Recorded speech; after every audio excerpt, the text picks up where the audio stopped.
Clean transport is one of the 4 sub-trends of the Climate Fund. Can you tell us more about clean transport?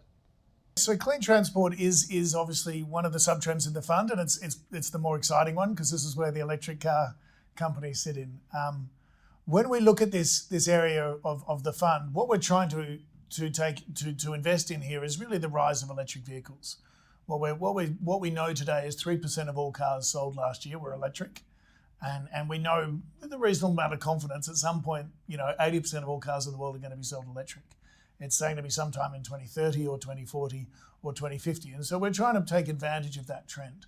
What that also means is you get a huge S-curve in the adoption of electric cars, but you also get a big S-curve in adoption of batteries and infrastructure that surrounds that.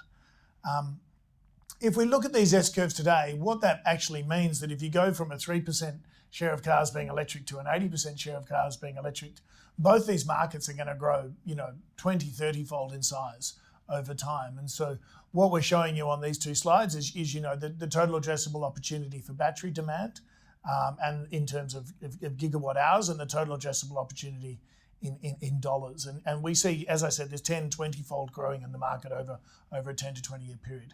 There are a number of ways of playing this. You can do this for the battery side. You can do this through the resource companies, so the companies that create the lithium or the cobalt or the nickel that go into these batteries.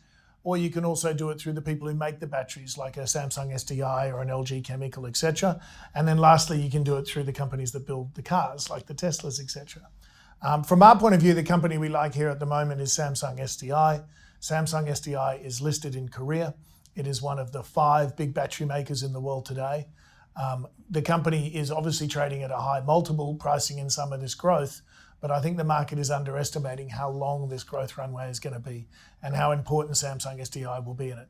Not just for cars, but also for buses or for scooters or for bikes or for these people who drive past you in skateboards. And also it's important to remember the renewable energy opportunity. So every renewable facility becomes more productive when it has a big battery next to it. And Samsung, most importantly, is a leader in these large container-sized batteries and has built many of these around the world today. That's our idea in batteries. When it comes to electric cars, it's hard to look past Tesla. Yes, the company has done well, but it is clearly, I suppose, the Apple of electric cars. And what we're trying to show you here on this slide is just really not to underestimate how long Tesla's runway is. And what we're trying to show you here is a good example of the smartphone market versus the electric car market. And we see a lot of similarities here. When we first started looking at Apple in 2008, they were just building a phone for the first time, trying to disrupt Nokia, Samsung, Ericsson. In the end, we thought the mobile phone market being 500 billion, that Apple could maybe capture 20% of the market and get to sort of a 200 billion market cap from the 50 billion it was at the time. What we now know is it captured the phone market, captured the app store, captured the recurring payments and everything on top of that, and it's now a $2 trillion company today and the largest company in the world. When we look at Tesla, we see a very similar setup, essentially trying to disrupt the existing car makers with their new electric cars. The difference is the size of the market's 5 times the size. It's a $2.5 trillion market. A couple of years ago, Tesla was a $50 billion company. It's very rapidly grown to 600 billion.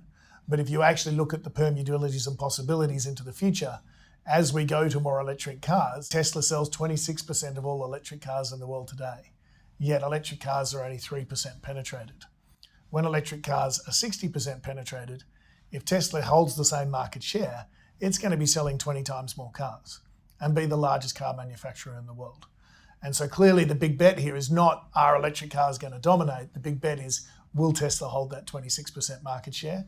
And what can they sell on top of that? And so yes, the company has done well, but we wouldn't count them out into the future and being a very important part of your life as we go into the future, and probably the big winner from this electric car adoption that we're going to see over the next 10 to 20 years.